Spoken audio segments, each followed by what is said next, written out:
ጾም ጾሞ የጾሙ መጨረሻ ላይ ጥያቄ ካልተመለሰለት አንድ ችግር ካልፈታ ሰውየው ተንኮለኛ ነው።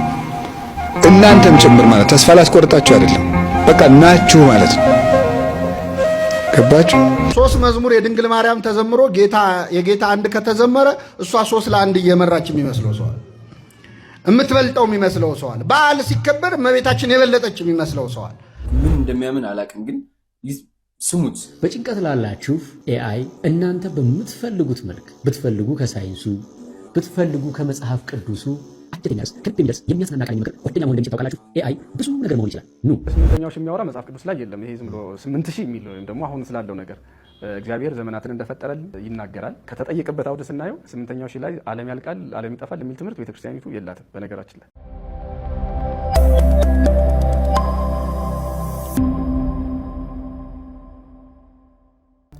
ሰላም ክቡራትና ክቡራን የአቢሲኒያ ዴይሊ ተከታታዮች እንደምን ቆያችሁኝ? ዛሬም እንግዲህ ወቅታዊ አነጋጋሪ በሶሻል ሚዲያው ላይ በርካቶች ሐሳብ ሲሰጡበት ሲሰነዝሩበት የነበሩትን አነጋጋሪ የሆኑ ቪዲዮዎችን ወደ እናንተ ይዤላችሁ መጥቻለሁኝ። በዛ ቪዲዮዎች ላይ ሐሳብና አስተያየቶቻችንን እኛም እንሰጣለን፣ ሐሳቦችን እንለዋወጣለን። እስከ ፍጻሜው ድረስ በመቆየት ታዲያ እነኚህን አስቸኳይና እጅጉን መመልከት ያለባችሁን በብዙ የምታተርፉባቸውን ቪዲዮዎች እንድትመለከቷቸው ጋብዛችኋለሁኝ። ታዲያ ከኛ ጋር አብራችሁን ስትቆዩ ለቻናላችን አዲስ ከሆናችሁ ቻናላችንን ሰብስክራይብ በማድረግ ቤተሰቡን ተወዳጁ ይሄ ቪዲዮ በርካቶች ጋር እንዲዳረስልን ላይክ እና ሼር ማድረግ እንዳይዘነጋ። ወደ ቪዲዮቻችን እናልፋለን። በቀዳሚነት የምንመለከተው እጅጉን ከአሁን ካለንበት ሁኔታ ጋር በተያያዘ በርካታ ትምህርቶችን የሚያስተምረንን አንድ የሆነ ግሩም የሆነ ቪዲዮ ነው። እስኪ እሱን እንመልከት። የማርያምና የማርታ ወንድማቸው አልዓዛር ሲታመም ወደ ክርስቶስ ላኩበት። ጌታ ሆይ የምትወደው ምን ብሏል? ታሟል አሉ። ይህን ጊዜ ክርስቶስ እሪያቸውን ሰምቶ ግን አልሄደም። 1 ቀን 2 ቀን ቆየ። በሁለተኛው ቀን አልዓዛር ሞተ። አልዓዛር ሲሞት ክርስቶስ ለደቀ መዛሙርቱ ወዳጃችን አልዓዛር ምን ብሏል? ተኝቷል። ለክርስቶስ ሞት እንቅልፍ ነው። ልብ አሉ። ተኝቷል፣ ላስነሳው ሄዳለዋል። ተኝቶስ ከሆነ መልካም ነው ያልፍለታል አሉ ሐዋርያት። እንቅልፍ ከሆነ የለም አልዓዛር ሞቷል አላቸው። በክርስቶስ አይን ሞት እንቅልፍ ነው። ምክንያቱም ክርስቶስ የሞተን ለማስነሳት የሚፈጅበት እኛ የተኛን ሰው ለመቀስቀስ ከሚፈጅብን የፈጠነ። ጌታ ወደዚያ ስፍራ ሲደርስ አልዓዛር ከሞተ ልብ አድርጉ 4 ቀን ሆኖት ነው። ስጋው እስኪፈርስ ድረስ አይኑ እስኪፈስ ጠበቀው። ክርስቶስ አልዓዛር ማርያምና ማርታ ወዳሉበት መጣ፣ ወደ ቢታንያ። በጣም ብዙ ሕዝብ ከኢየሩሳሌም መጥቶ ጸሐፍት ፈሪሳውያን ሁሉ ለቅሶ ሊደርሱ ተሰብስበዋል። ጌታ ልክ ሲደርስ ማርታ ወጣ ተቀበለችው ይላል። ጌታን ስታይ ምን አለች? ጌታ ሆይ አንተ በዚህ ኖረ ቢሆን ኖሮ ወንድሜ ባልሞተ ነበር አለች። በጠራንህ ጊዜ ብትመጣ እንደነገርንህ ብትደርስ አንተ እዚህ ሆነህ ወንድሜ ባልሞተ ነበር አለች። ፍቅሯን፣ እምነቷን፣ ወቀሳዋን አንድ ላይ ተናገረች። አንተ እዚህ ብትኖር አያቅትህም፣ ሙት የታመመ መፈወስ አያቅትህም።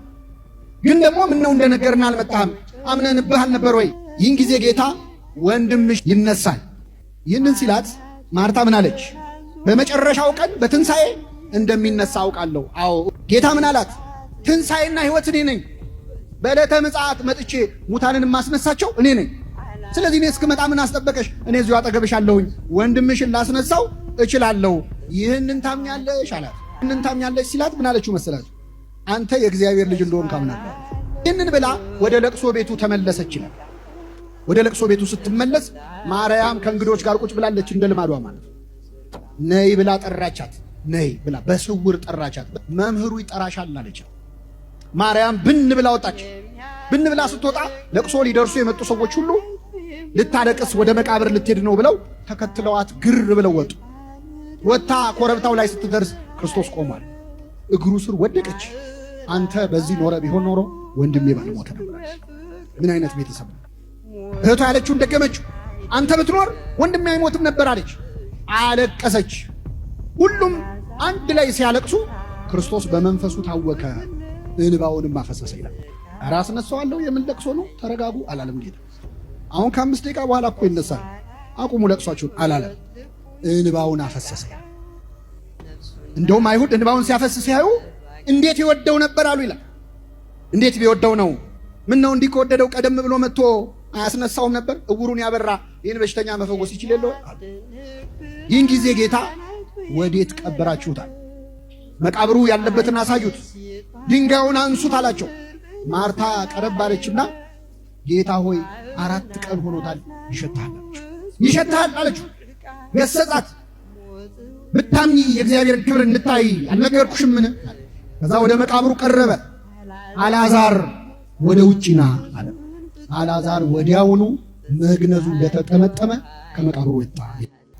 እንግዲህ ሁላችንም የምናውቀው የአልዓዛር ከሞት የመነሳት ታሪክ ቢሆንም ግን የዲያቆን ሄኖክ ኃይሌ ግሩም በሆነ የተረካ መንገድ ነው እንግዲህ ይህንን ትምህርት ያስተማረ። በጣም ደስ የሚል ግሩም የሆነ ትምህርት ነው። በውስጡ በርካታ ነገሮችን እናገኝበታለን። እምነት፣ ጽናትን፣ እንደዚሁም ደግሞ አልበገር ባይነትን፣ በእግዚአብሔር ላይ ያለንን እምነትን በደንብ አድርጎ የሚያሳይ ነውና በጣም የሚያስገርም ትምህርት ስለሆነ ወደ እናንተ በቀዳሚነት አስመልክቻቸዋለሁ። ቪዲዮን እንቀጥላለን። በቀጣይነት የምናነሳው ደግሞ የሰሞኑን የዓለማችንን ውጥረትን የተመለከተ ይሆናል።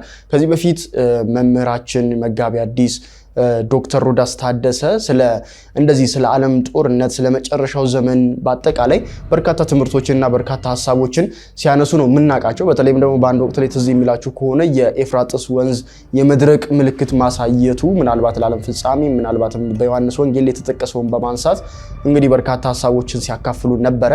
ያንን እስኪ ለትውስታ ቀንጨብ አድርጌ ላስመልክታችሁና ከዛም በኋላ ስለ መጨረሻው ዓለም ጦርነት በስፋት ወደሚያነሱት ቪዲዮ እናልፋለን።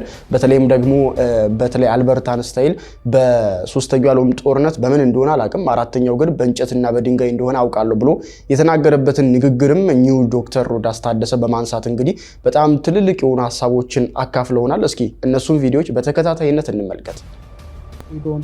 አይነት ፍልሚያዎች አሉ። የጎግና ማጎግ በተለይ አንድ ላይ ሆነው እንዴት ፍልሚያ እንደሚጀምሩ የኒኩለርም ጦርነት በዛውም ጭምር ራሱን ችሎ ይፈነዳበት ጊዜ አለ። ይሄ ራሱን ችሎ ሰፊ ነገር ነው። ምናልባት ጊዜ ካለኝ ወደፊት የጎግና ማጎግን ጉዳይ በተለይ ራሻን ቻይና አንድ ወገን እንዴት እንደሚሆኑ የሚፈጠረው ፍልሚያ በጣም ሰፊ ነገር አለው። እሱንም በሌላ ጊዜ ይዤላችሁ ቀርባለሁ። አሁን ግን ከምስራቅ ለሚመጡት ነገስታት መንገድ እንዲያሰናዳላቸው የኤፍራጥስ ወንዝን መልአኩ 6ኛው መልአክ ጽዋውን አፍስሶት እንዴት እንዳደረቀው ከዚህ ጋር ተያይዞ የዓለም ሁሉ አይን አሁን ኤፍራጥስ ላይ ተተክሏል። በአሁን ሰዓት ጉግል ብታደርጉ የኤፍራጥስ ወንዝን ብታዩ ሁሉም በቃ በዚህ ሳምንት በተለይ ይህንን ነገር የሚያሳይ ነው። እኔም መረጃውን ነግሬያችኋለሁ። እናንተም የተለያዩ መረጃዎችን ማግኘት ትችላላችሁ። ከልብ ወዳችኋለሁ፣ አከብራችኋለሁ። ሁሉ ተጨንቋል። ኦርቶዶክሳውያን እኛ ብቻ አይምሰላችሁ። አሁን ዓለማችን 3ኛ ዓለም ጦርነት ይነሳል አይነሳም እያለ ጭንቅ ውስጥ ተውጧል። ወራቶች ሲገፉ ምን እንደሚሆኑ አይታወቅም። እግዚአብሔር ያውቀው ብቻ። የሰማችሁ ነው። ስለዚህ ለዓለም ሰላምም መጸለይ ይገባል ማለት ነው። አልበርት አንስታይን አንድ ትልቅ ሳይንቲስት ነው፣ ታውቁታላችሁ። አቶሚክ ቦምብን የሰራ ነውና ምን ብሏል መሰላችሁ? 3ኛው ዓለም ጦርነት በምን እንደሚጀመር አላውቅም አለ። እሱ 2ኛው ላይ ነበረ።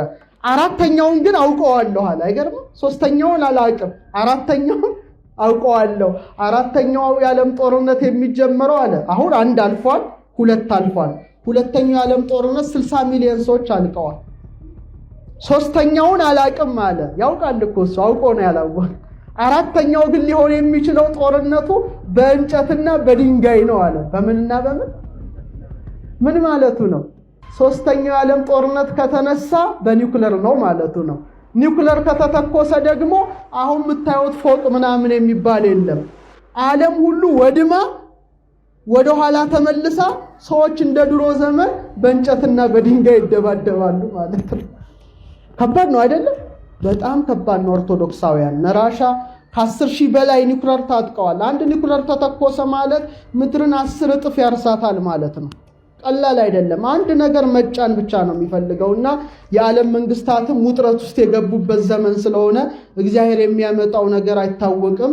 ስለዚህ በዚህ ጾማችን በእውነት ለሀገርም ሰላም እየጸለይን ሀገራችንም ፈተና ውስጥ ስላለች ለዓለምም ሰላም እየጸለይን በጣም የምናለቅስበት ምንሰግድበት እንጂ ምንቀልድበት ዘመን አይደለም። የመቀለጃ ዘመን ድሮ አልፏል። አሁን ቀልድ አይደለም። ዓለም ራሱ ጭንቅ ውስጥ በመሆኗ እባካችሁ ይህን ጾም በአግባቡ እንድንጸልይ መጸለይ። የምናከማቸው ገንዘብ በጥቂት ጊዜ ውስጥ ዱቄት ሊሆን ይችላል። እግዚአብሔር ነው የሚያውቀው። ስለዚህ በእውነት በጣም መጾም አለብን፣ መጸለይ አለብን፣ መስገድ አለብን፣ ስጋው ደግሞ መቀበል አለብን። አምላካችን እግዚአብሔር እንደው ፈተናውን መጥቶ ጦርነቱም ከተቀሰቀሰ እግዚአብሔር እንዲጠብቃት ሀገራችንን ማለት ነው። እየሰማችሁ ነው። ቀላል አይደለም። ዓለሞች ሁሉ ተጨንቀዋል። አሁን ምን እንደሚከሰት ወራቶች፣ 10 ቀን፣ ሳምንት ሲመጣ ምን እንደሚሆን አይታወቅም። ተወጣጥሯል ዓለም ሁሉ። ራሻ፣ አሜሪካ፣ ሰሜን ኮሪያ ወደዛ አለ፣ ቻይና አለ። አንድ ላይ ከመጡ ሌላ ዓለም ነው። በቃ ሌላ ድሮ የምናውቀው ዓለም ሳይሆን ሌላ ነገር ነው ከሳምንት ከወራት በኋላ ልናይ የምንችለው። ስለዚህ እግዚአብሔር እንዲጠብቀን። እንግዲህ በጣም የሚያስገርም ሁኔታ ነው። ከዚህ በፊት ያስተማሩት ትምህርት አሁን ላይ እንግዲህ በደንብ እየተመለከት ነው፣ በተግባር እንመለከታለን። በተለይም ደግሞ በኢራን እና በእስራኤል አሜሪካ በኩል እየተደረገው ያለ ጦርነት በዚህ ሰዓት ላይ ለዓለማችን በጣም ትልቅ ስጋትን ደቅኗል። በተለይም ደግሞ የጦርነቱ ከቀን ወደ ቀን እየተባባሰ መሄድ፣ እንደዚሁም ደግሞ የማቆም ወይም ደግሞ የመብረድ ዝንባሌ አለመታየቱ ዓለም እንግዲህ በተለያየ አቅጣጫ ከፍተኛ የሆነ ስጋት ውስጥ እንድትገባ አስችሏታል። በኢኮኖሚው፣ በፖለቲካው እንደዚሁም ደግሞ በአጠቃላይ በጦርነቱ ወይም ደግሞ በሶስተኛው የዓለም ጦርነት መግቢያ በርነት እንዳያገለግል እንግዲህ ጦርነት እየተሰጋ ይገኛል ማለት ነው። የጦርነት አሁንም ቢሆን እየቀጠለና በጣም በከፍተኛ ፍጥነትም እንደዚሁ እየተፋፋመ ነው የሚገኘው። ከዚህ ጉዳይ ጋርም በተያያዘ እንግዲህ በርካቶች ምናልባት ይህ የዓለም ፍጻሜ ምልክት ተደርጎ ሊወሰድ ይችላል ወይ? ይህ ሶስተኛው የዓለም ጦርነት ምልክት ተደርጎ ሊወሰድ ይችላል ወይ? ከዚህ በላይስ ምንድነው ሶስተኛው የዓለም ጦርነት ሲሉ ጥያቄያቸውን እያቀረቡ ነበረ። ታዲያ ከዚህ ጉዳይ ጋር በተያያዘ የቤተክርስቲያን መምህር የሆኑ በተለይም ደግሞ በደንብ ቤተክርስቲያናዊ የሆነ ትምህርትን ኦርቶዶክሳዊ የሆነ ትምህርቶችን በደንብ ሲሰጡ ነው የምናውቃቸው እኚህ መምህር። ስለዚህ ስለ ፍጻሜው ዘመን ስለ መጨረሻይቱ እንግዲህ የምጽአት ቀን እንደዚህ ሲሉ መልእክትን አስተላልፈዋል። በብዙዎች ዘንድ ያለውን ስጋት ምናልባት የሚያረጋጋ የብዙሃኑን ሐሳብና ልቦናን እንደዚሁ የሚያሳርፍ ሆኖ ስላገኘሁት ይህ ሐሳብ በተለይም ደግሞ ስለ ዓለም ፍጻሜ ያለንን አረዳድና ያለንን አመለካከት በደንብ ያስተካክለዋል ብዬ ስላሰብኩኝ ይህንን ቪዲዮ ላስመለክታችሁ ወድጃለሁ። እስኪ ቪዲዮውን አብረን እንመልከት። የኔ ጥያቄ የሚሆነው ስለ 8ኛው ሺህ ነው። 8ኛው ሺህ ምንድነው? ከመጽሐፍ ቅዱስ አንጻር ስለ 8ኛው ሺህ ምን ይላል? ወይም ደግሞ በመጽሐፍ ቅዱስ አንጻር እንዴት ይታያል? አልበቃል ስለ 8ኛው ሺህ የሚያወራ መጽሐፍ ቅዱስ ላይ የለም። ይሄ ዝም ብሎ 8000 የሚል ወይም ደግሞ አሁን ስላለው ነገር እግዚአብሔር ዘመናትን እንደፈጠረ ይናገራል። ከተጠየቀበት አውድ ስናየው 8ኛው ሺህ ላይ ዓለም ያልቃል፣ ዓለም ይጠፋል የሚል ትምህርት ቤተክርስቲያኒቱ የላትም። በነገራችን ላይ በመደበኛው ትምህርቱ ማለት ነው። ይሄ ሐሳብ ግን የለም ማለት አይደለም። ሐሳቡ ስለ በግለሰብ ደረጃ ቤተክርስቲያኒቱ እንደ ተቋም ሳታስተምረው እንዲሁ ግን ለዚህ ጉዳይ ተገዥ ሆነው 8ኛው ሺህ ለምሳሌ እንደነ አጼ ናኦድ ያሉት የ8ኛውን ሺህ ጊዜ አታሳየኝ አሁን አታጠጣኝ ብለው የጸለዩ እናም 8ኛው ሺህ ከመድረሱ ጥቂት ቀናት በፊት በሕይወተ ሥጋ ምድርን የተለዩ አጼ ናኦድ አሉ። እና ስለ 8ኛው ሺህ ብዙ ጊዜ የሚነገረው የዓለም ፍጻሜ ምን እንዲህ ነገር ነው። ለማንኛውም 8ኛው ሺህ ለየት የሚያደርገው ምንድነው? ይሄ በባህር ሐሳብ ትምህርት ላይ ያሉ ሰዎች ቢናገሩት የበለጠ ጥሩ ይሆናል። ነገር ግን እንደ ጠቅላላ እውቀት ለመናገር አብይ ቀመር የሚሉት አላቸው። በዚህ በባህር ሐሳብ ወይም ደግሞ በአቡሻህር ላይ ያሉ ሰዎች አብይ ቀመር 15ኛውን ጊዜ ሲደግም አብይ ቀመር ያልቃል። አብይ ቀመር ሲያልቅ ብዙዎቹ የሚፈሩት ምንድነው? ዓለም ያልቃል ብሎ ነው የሚያስቡት። 15ኛውን ሲደግም ዘመኑ ዘመነ ዮሐንስ ሲሆን ወርወራ መጋቢያ ዓለም ያልፋል ነው። ግን ሁሉም እንደገና ደግሞ ይጀምራል። አሁን እኛ ከዜሮ ጀምሮ እንደገና ሲስተሙ አለን። እድሜ ለአባቶቻችን ለሊቃውንቱ በዚያው መስመር እንደገና ይቀጥላል። መቼ ነው የሚያልቀው? ይሄ አሁን ያልኩህ አብይ ቀመር 7980 ዓመተ ዓለም ላይ ያልቃል። 20 ዓመት ሲቀረው ማለት ነው። ለዚህ ነው ብዙ ሰው የሚጨነቀው። የሚገርመው ግን መጽሐፍ እንዲሁ እንደ አውዱ ብንናገረው ያው 8ኛው ሺህ ማለት ዓለም የሚያልፍበት የሚጠፋበት ለማለት ነው አይደለም። እሱ በማቴዎስ ወንጌል ምዕራፍ 24 ላይ እንደተጻፈው ዓለም ሊጠፋ ሲል ዋዜማዎች አሉ የተጻፈው ማለት ነው። የምድር መንቀጥቀጥ፣ መናወጥ፣ በህዝብ ላይ መንግስት ላይ መነሳት እንዲህ የመሳሰሉት ነገሮች አሉ። እነዚህ ዋዜማዎች ናቸው። ከዚያ ውጭ ግን እውነተኛው ሐሳዊ መሲህ ሲመጣ እንዳናጣው የሚያሳስበኝ ብዙ ነገር ደግሞ አለ። አሁን ይሄ 8ኛው ሺህ ሲጀመር 9ኛውን ሺህ ጀምረነዋል በትክክለኛው አቆጣጠር ማለት ይሄ አሁን 7000 ጨርሰን 7500 ምናምን ነው አሁን ያለ አይደል? እና 500 የ8000 አዎ ግማሹን ኖረናል ማለት ነው። የ8000 ግማሽ ኖረናል። ከግማሹም አልፈናል። 7 ካለቀ በኋላ ያለው እስከ 8 ድረስ 8000 ነው። ይሄ አሁን ወደ 9ኛው እየሄድ ነው ማለት ነው በተለምዶ። ስለዚህ የምጥ መጀመሪያዎቹ ልናይ እንችላለን፣ አይተናል።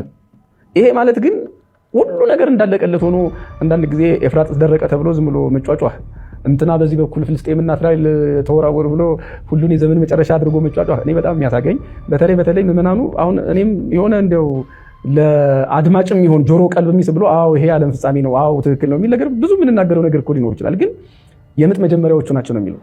የምጥ መጀመሪያ ማለት ልጁ የሚወለድበት አይደለም፣ መንግስተ ሰማያት የምትወለድበት ጊዜ ገና ነው እንደዚያ መሆኑ እና እያንዳንዱን ነገር ከሐሳዊ መሲህ ጋር ማገናኘቱ ገና 8ኛው ሺህ ሲጀምር ጀምሮ 7000 እንደገባ 7001 ሲል በጣም ብዙ ሰዎች የተጨነቁ ነበሩ። በነገራችን ላይ ኢትዮጵያውያን ሊቃውንትም በዚህ ጉዳይ ላይ ብዙ ክርክር አድርገዋል። እንዳልኩት ቤተክርስቲያኒቱ በተቋም ደረጃ ግን 8000 ላይ ዘመን ያልቃል ዓለም ይጠፋል ብላ አታስተምርም። አንድ ክርስቲያን ጾም ጾሞ የጾሙ መጨረሻ ላይ ጸጋ ካላገኘ ተንኮለኛ ነው ማለት ነው።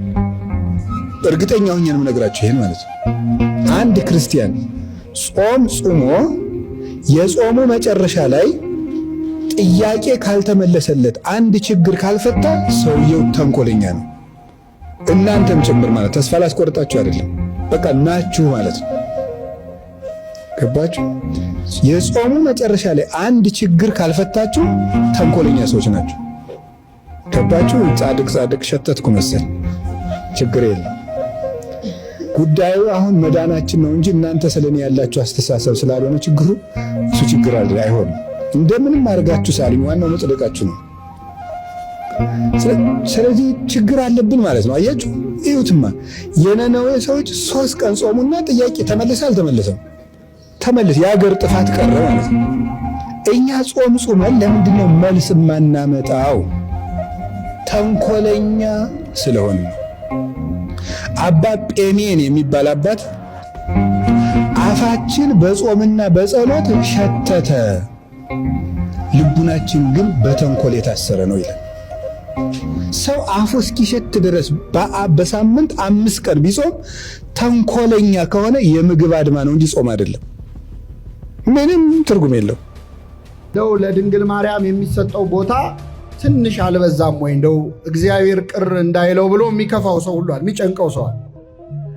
እመቤታችን በጣም መዝሙር እንኳን ሲዘመር አንዳንድ ሰው እንዲህ ጉባኤ መሃል ቁጭ ብሎ 3 መዝሙር የድንግል ማርያም ተዘምሮ የጌታ አንድ ከተዘመረ እሷ 3 ለ1 እየመራች የሚመስለው ሰዋል። የምትበልጠው የሚመስለው ሰዋል። በዓል ሲከበር እመቤታችን የበለጠች የሚመስለው ሰዋል። እኔ አንድ ጥያቄ ልጠይቃችሁ። ፀሐይ ሁላችንም እናውቃለን። አሁን ስለመሸ ነው ፀሐይ ትወጣለች። ፀሐይ በወጣች ሰዓት ዓለም ላይ ያለነው ሰዎች ስንት ሻማ ብናበራ ነው የፀሐይዋን ብርሃን ልንውጠው የምንችለው? እንችላለን? እዚህ ያለው ሰው በሙሉ ትልልቅ ፓውዛ በእጁ መብራት ቢያበራ የፀሐይን ብርሃን ሊውጠው ይችላል? ክርስቶስ እኮ ፀሐይ ነው። ስሜን ለምትፈሩ ለእናንተ የጽድቅ ፀሐይ ትወጣላችኋለች የተባለ የማይገባ የማይወጣ ፈረቃ የሌለበት ፀሐይ መድኃኒታችን ኢየሱስ ክርስቶስ። ክርስቶስ ፀሐይ ነው። ድንግል ማርያም እንደ ጨረቃ ነች። ቅዱሳን እንደ ከዋክብት ናቸው። የከዋክብት ብዛት የፀሐይን ብርሃን ሊውጠው ይችላል? አይችልም። ስለዚህ ቅዱሳን ሲበዙ እግዚአብሔር ይዋጣል ብሎ የሚያስብ ሰው የእግዚአብሔርን ክብሩን ካለመረዳት። ሌላው ከሰሞኑ መነጋገሪያ ርዕስ ሆኖ የነበረው ደግሞ የኮሜዲያን እሸቱ ጉዳይ ነው። ኮሜዲያን እሸቱ እንግዲህ በማህበራዊ ሚዲያ ላይ በጣም በርካታ በጎ ነገሮች ሲሰራ የምናውቀው ነው። ነገር ግን በአንጻሩ ከሰሞኑ አዳዲስ ነገሮችን ለማምጣት እየሞከረ ይገኛል። ታዲያ ካመጣቸው ነገሮች መካከል የኤአይ ስልጠና የሚሉ ነገሮችን እንግዲህ በጣም በማስታወቂያ ሲሰራ እየተመለከት ነው ነበረ። ያ ጉዳዩ ታዲያ በጣም ከፍተኛ የሆነ ተቃውሞ ወይም ደግሞ ትችትን እያስነሳበት ይገኛል። ኤአይ ስልጠናን ለማስተዋወቅ ሲል ያቀረባቸው ነገሮች ወይም ደግሞ ጉዳዮች በጣም ከፍተኛ የሆነ ትችት እንዲሰነዘርበትም አድርጎታል። ለምሳሌ ለመጥቀስ ያክል የቅዱስ ዮሐንስ አፈወርቅን ትምህርት ከኤአይ ላይ እንግዲህ በማውጣት ወይም ደግሞ ከዚያ ላይ ማግኘት እንደሚቻል አድርጎ ሲናገር ነበረ። በተለይም ደግሞ እንደ ምሳሌ የተጠቀመው አንዲት ሴት፣ የተጨነቀች ሴት፣ በጣም በከፍተኛ የሆነ የአእምሮ ውጥረት ውስጥ የምትገኝ ሴት ምናልባት ኤአይው እንደ ቅዱስ ዮሐንስ ሆኖ ወይም ደግሞ የቅዱስ ዮሐንስን ትምህርቶችን ተጠቅሞ የተለያዩ ምክሮችን ወይም ደግሞ ማጽናኛ ቃላቶችን፣ ትምህርቶችን እንዲሰጣት አድርጎ ነው እንግዲህ ምሳሌ የሰጠው። ታዲያ በዚያም ላይ ጽሑፍን ያስገባለታል። የሴቲቷን ወይም ደግሞ የልጅቱን እጅጉን አሳዛኝና በጭንቀት የተሞላ ታሪክን ይሰጠዋል። ከዛም በምላሹ ደግሞ ኤአዩ የቅዱስ ዮሐንስን እንደዚሁም ደግሞ የመጽሐፍ ቅዱስ ላይ የተለያዩ መልእክታቶችን፣ ወንጌሎችን በማጣቀስ እንግዲህ ኤአዩ ምላሽን ወይም ደግሞ ማጽናኛዎችን ይሰጠዋል ማለት ነው። ይህንን እንደ መልካም አድርጎ ነበረ ሲያቀርበው የነበረው ኮሜዲያን እሸቱ። ይህ ነው ታዲያ በበርካቶች ዘንድ ትችት እንዲሰነዘርበትም ያደረገው። ምክንያቱ ምንድነው የሚለውን እስከ ከቪዲዮ በኋላ እናነሳዋለን። መጀመሪያ ግን ኮሜዲያን እሸቱ ያስተላለፈው መልእክት ምንድነው? ኤአይን ተጠቅሞ የቅዱስ ዮሐንስን አፈወርቅን ትምህርት እንደዚሁም ደግሞ የቤተክርስቲያንን ትምህርት በአጠቃላይ ከኤአይ ላይ እንዴት ማግኘት እንደሚቻል ያሳየበትን ቪዲዮ እንደዚሁም በምላሹ በርካቶች ትችትን ሰንዝረውበታል። ትችቱ ምን ይመስላል የሚለውን እስኪ እንመልከት። ኤአይ ቅዱስ ዮሐንስ አፈወርቅን ያውቀዋል።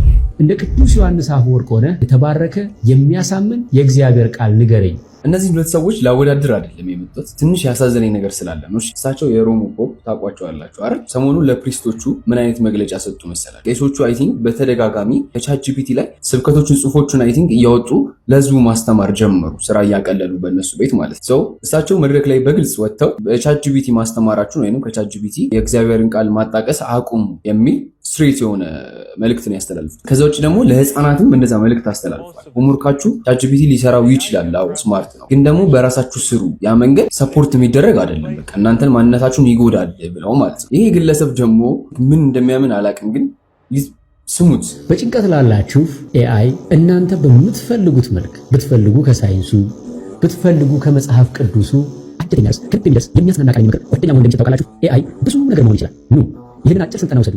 14 ተከታታይ ቪዲዮዎችን እያያችሁ ቤታችሁ እኔ እንደዚህ ሰው ምን እንደሚባል አላውቅም። ምን መሰላችሁ ስቶሪው ለጄሚናይ ታሪክ ይነግራታል። ምን ብሎ አንዲት ልጅ በወጣት ተጎርታ በጣም ናዝናለች፣ ራሷን እንትን ብላለች፣ በእግዚአብሔርም ማዝናለች። እንደ አባታችን ዮሐንስ አፈወርቅ የሆነ ምክር ነገር ስጣት ብሎት ነው እና ምክር ይሰጣታል ያጣቀሰ የእግዚአብሔርን ቃል ብሎ ነው። አንድ ነገር ግን እንድታውቁ የምፈልገው እኔ ቀን በቀን ስራዬ ላይ ኤአይ ከሚጠቀሙ ሰዎች ውስጥ ነኝ ያለው ነገር ሲጀመር 50 በ50 የሚሆነው ውሸት ነው። ላይክ አስተካክሎት ምናምን ያመጣው ነገር በጣም መጠንቀቅ ያለባችሁ ነገር ከኤአይ ጋር ደግሞ ከሪሊጂየስ እና ከሜዲኬሽን በተለይ እነዚህ ቻት ጂፒቲ፣ ጄሚናይ ምናምን ከሱ ነገር ጋር አታገናኟቸው። በጣም ተጠንቀቁ። ኢሞሽን ጋር የተገናኘ ነገርን ከሰዎች ጋር ለማውራት ሞክሩ። እሺ ዮሐንስ አፈወርቂ ምክር የሚያስፈልጋችሁ ከሆነ የምታገኟቸው አባቶች ካሉ ለመጠየቅ ሞክሩ። እንግዲህ እንደተመለከታችሁት ነው ኮሜዲያን እሸቱ ያው በመልካም ወስዶት ሊሆን ይችላል፣ በመልካም ተመልክቶት ሊሆን ይችላል። ነገር ግን ትክክል ነው ብዬ እኔም አላስብም። እንደነዚህ አይነት ጉዳዮችን በተቻለ መጠን ከሰው ጋር ዲስከስ ማድረግ ያለብን። በተለይም ደግሞ አሁን መንፈሳዊ ነገር ከፈለግን ደግሞ ያው ቤተክርስቲያን ንስሐ አባት ብላ ያዘጋጀቻቸው ካህናቶች አሉ። ስለዚህ የእግዚአብሔር መንፈስ ያደረባቸው አባቶች አሉ፣ በእግዚአብሔር የተሾሙ አባቶችም አሉ በክህነት ደረጃ። እነሱን ማማከር ከነሱ ጋር ግንኙነት ማድረግ እንደሚቻል እንግዲህ ቤተክርስቲያን ታስተምራለች ማለት ነው። ያንን ማድረግ ይቻላል። ከዛ በተጨማሪነት ደግሞ እንደዚህ አይነት ጉዳዮችን ወይም ደግሞ ቅዱስ ዮሐንስ አፈወርቅን ትምህርቶችን ከፈለግን ደግሞ ልክ እንደዚህ ቻት ጂፒቲ ላይ ወይም ደግሞ ጎግል ላይ ባይሆን ፒዲኤፎችን ሳይሆን ማንበብ ያለብን መጽሐፉን ራሱን ብናነብ ከመጽሐፉን በረከትን እናገኛለን። እንደዚሁም ደግሞ ማንበብ በራሱም ያው በጎ ነገሮችም ስላሉት ከኤአይ ላይ ከማግኘት ይልቅ ትክክለኛ ቤተክርስቲያን ቬሪፋይ ያደረገችው አሳትማ ያወጣችውን መጽሐፍቶችን ብናነብ እንደዚሁ ከመጽሐፉን በረከት እናገኛለን። ያው ቤተክርስቲያን እንደሚታወቀው እንግዲህ በስልክ በሞባይል አትጸልዩ ትላለች። ያም ምንድነው ከመጽሐፉ የምናገኛቸውን በረከቶች እንዳይጓደሉብን እንደሆነ እንግዲህ መገንዘብ ይቻላል ማለት ነው። ውድ ቤተሰቦች እንግዲህ የዛሬው ቪዲዮቻችን እነኚህን ይመስላሉ። አነጋጋሪ፣ ወቅታዊ፣ በርካቶች ሀሳብ የሰነዘሩበት እናንተም እንደዚሁ እንድትመለከቷቸውና ሀሳባችሁ እንድታጋሩን በእንደዚህ አይነት መልኩ ይዤላችሁ መጥቻለሁ። በሌሎች አዳዲስ ቪዲዮዎች፣ በሌሎች ወቅታዊ አነጋጋሪ መረጃዎች እንደዚሁ ዳግም እስከመመለስና እስከምንገናኝ ድረስ ለዛሬው እዚህ ጋር ለማብቃት ወደድኩኝ። ቻናላችንን ሰብስክራይብ ማድረግ እንዳይረሳ፣ እንዲሁም ደግሞ የቪዲዮ በርካቶች ጋርም እንዲዳረስ እናንተ ያተረፋችሁበት እናንተ የተመለከታችሁንም ሌሎችም እንዲመለከቱት ሼር እና ላይክ ማድረግ እንደዚሁ እንዳይዘነጋ። ኮሜንት ላይ ሀሳባችሁን አስቀምጡልኝ። በቀጣይ እስከምንገናኝ ቸር ቆዩልኝ።